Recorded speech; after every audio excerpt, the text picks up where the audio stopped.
Pangarap ko maging pulis talaga kahit bata pa ako. Kasi lolo ko pulis eh. Wala na ako ibang alam na trabaho na isipin kong pangarap ko, yun lang talaga tinatakot sa sarili ko.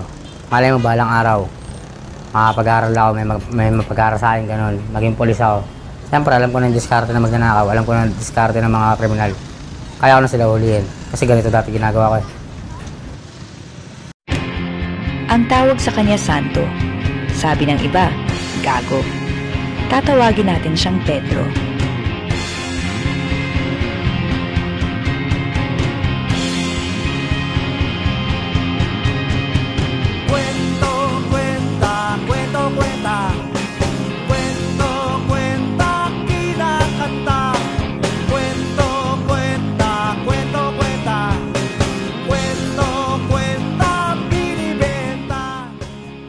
Hari daw ng hamog, ang kalsada ang kaharian.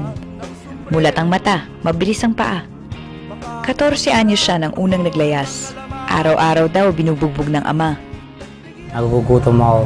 Hanggat isang araw, lumapit yung tropa ko sa akin na isama sa amin gusto magkapera. Sinama na ako magnakaw, mga hold up, mga snatch, nakat bahay. Hanggang nasanay na ako. Yun, wala akong kalagayan, sarili ko lang tinutulungan, nakakasawa rin. At dahil sabi ni Jesucristo magsisi at magbago, sinundan niya ang kapalaran hanggang sa kahabaan ng kaling C5. Pagbaba ko rin sa mga ilalim, nakita ko yung mga batang hamog. Yung mga batang hamog na nakatira sa ilalim, tulad yung mga madudungis. Nag-rugby sa kalye, kaya hamog na hamogan kami. We call them children in conflict with the law. Meaning, itong mga batang ito, meron silang suliranin sa batas, but not necessarily na may kasalanan sila or guilty sila of the offense being charged of them. Hindi ka ba kontento? Hindi ka ba kontento? Hindi ka ba kontento sa eksperimento? Nakita ko sila ron, parang sabi ko ito na lang yung mission ko na tulungan ko na lang sila para man lang mabawasan yung mga kasalanan ko. Naging masaya nga ako nung nakasama ko sila lahat. Nalagaan ko sila. Baga sabi ko, dati naman ako magnanakaw eh. Sama ko na sila sa diskarte, lahat ng diskarte. Akatrack, pagnanakaw ng bakal sa SM, pagnanakaw lahat, binabaril kami. Sila ang pamilya ni Pedro, mga tambay at palaboy, ang mga naabusong anak ng mga hiwalay na magulang para sa mga batang hamog. Si Pedro ay papa, ang tatay na sandigan sa gumuguhong mundo. Parang ama na rin namin yun.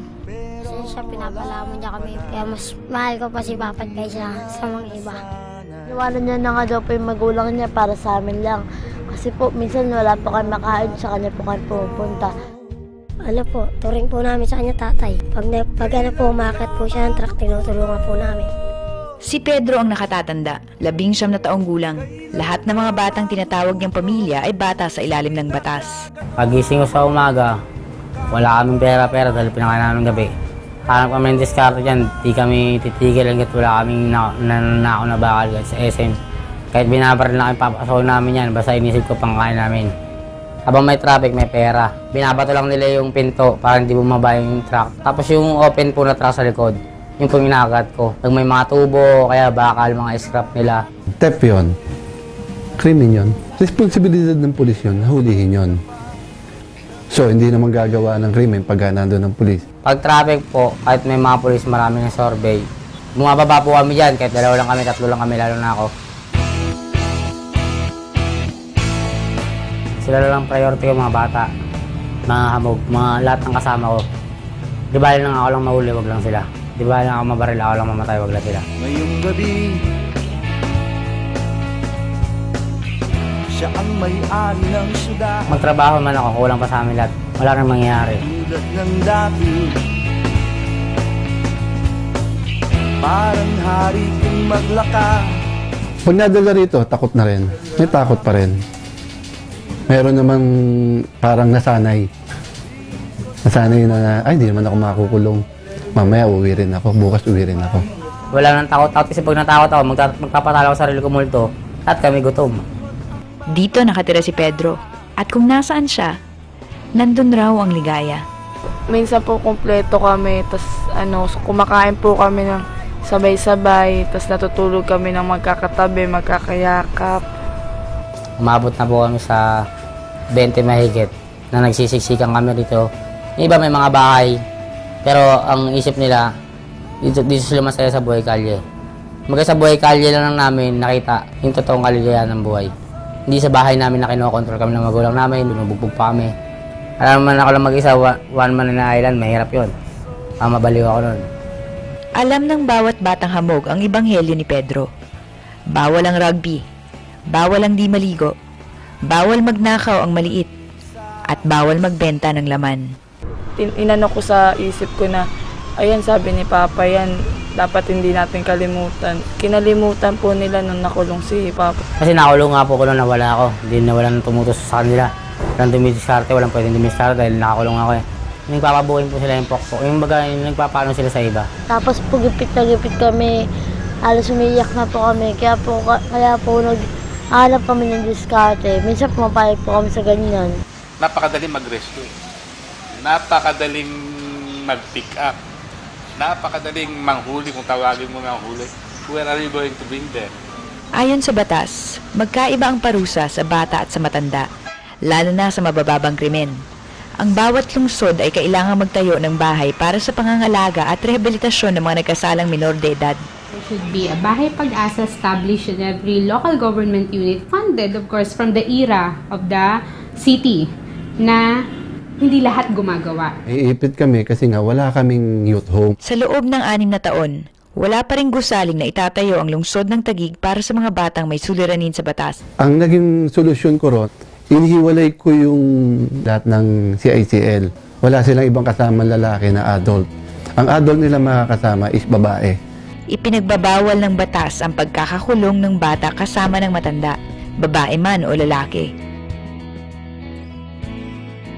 Puta ako, may pinag-aralan naman ako at paano eh. Baga mulat ako sa mundo eh. Ang iba, di nila nakikita yung mga ginagawa ng gobyerno, hindi nila nakikita yung ginagawa sa amin eh. Walang kwenta yun ng gobyerno para sa amin.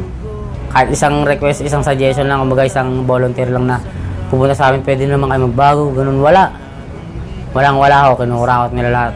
But right now, ang nakikita rin kasi namin is yung kahirapan talaga. Though not necessarily that they run away from home, but they work in the streets. Yung kahirapan, hindi ko pwedeng isisi sa paggawa ng kasalanan yan eh. Kasi may nakikita ako, mga nangangalakal naman eh, para mabuhay. Bakit natin ikakatwiran yung kahirapan? Magsikap tayo. Pag tinatawag nila yung mga magnanakaw, masait po. Kasi syempre, di lang naman nila alam kung bakit kami nagnanakaw eh. Mangyari kaya sa kanila yung nangyayari sa amin. Na yung iba walang magulang, yung iba kapos, yung iba magugutom. Anong gagawin nila? Na wala kang mahanap ng trabaho dahil bata pa kami. Hindi kami makapaghanap ng trabaho dahil nga may record na mga magnanakaw. Para sa amin itong ginagawa para makakain lahat. Magnanakaw nga ako pero mga nananakaw ko, mga mayayaman. Barya-barya lang sa akin yung mga bakal eh. Gagawa kumukurot lang ako eh. Nagkukwento po ako para maintindihan nyo. Bakit namin ginagawa to? Ito ay kwento ng kalsada at kwento ng isang dating bata. Mulat ang mata, mabilis ang paa, pwedeng santo, pwedeng gago. Ikaw ay nawawala, minsan ay nawawalan. Di ka naniniwala, puno ng alinlangan. Ikaw ay nanliliit, ligtas ka ba sa rehas? Bakit ka nakapiit, bakit ka tumatakas?